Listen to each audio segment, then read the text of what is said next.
భూములు లాక్కోవాలి, రైతులను బెదిరించాలి, పోలీసులను అడ్డం పెట్టుకొని తప్పుడు కేసులు పెట్టాలని ప్రయత్నం చేస్తే ఎంత దూరమైనా వెళ్ళడానికి నేను సిద్ధంగా ఉన్నాననే విషయాన్ని మీ అందరికీ తెలియజేస్తున్నాను. మొట్టమొదటిసారిగా రైతులు, గ్రామస్తులు, గ్రామ పెద్దలు ఇంటికి వచ్చినప్పుడు మాటిచ్చాను, మీ తరపున నేను పోరాటం చేస్తానని. రెండోసారి ఈ గ్రామానికి వచ్చి గ్రామ సభలో పాల్గొన్నప్పుడు మాటిచ్చాను, మీకు అండగా నేనుంటానని. మూడోసారి వచ్చినప్పుడు చెప్పాను, మీకు న్యాయం జరిగేటంత వరకు నేను మీ తరపున పోరాడుతాను, అవసరమైతే నా ప్రాణాలు ఇచ్చైనా మీకు న్యాయం చేస్తానని ఆ రోజు చెప్పాను.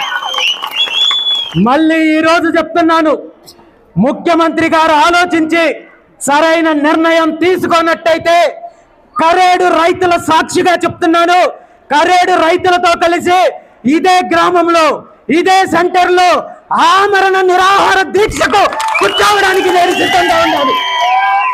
ఇందులో నేను ఎంతకైనా తెగించడానికి, ఎంత దూరం వెళ్ళడానికైనా సిద్ధంగా ఉన్నాను తప్ప ఏ ఒక్క రైతుకి అన్యాయం జరిగినా ఊరుకోననే విషయాన్ని ఈ సందర్భంగా తెలియజేస్తూ ముఖ్యమంత్రి గారికి మరొక్కసారి మీ అందరి తరపున విన్నవిస్తూ, రైతులకు న్యాయం చేస్తారా లేదా ఈ ఉద్యమాన్ని మరో రూపానికి తీసుకెళ్లి ఈ రాష్ట్ర చరిత్రలో ఒక ద్రోహిగా మిగిలిపోతారో మీరు తేల్చుకోవాలని చెప్పి తెలియజేస్తూ సెలవు తీసుకుంటున్నాను.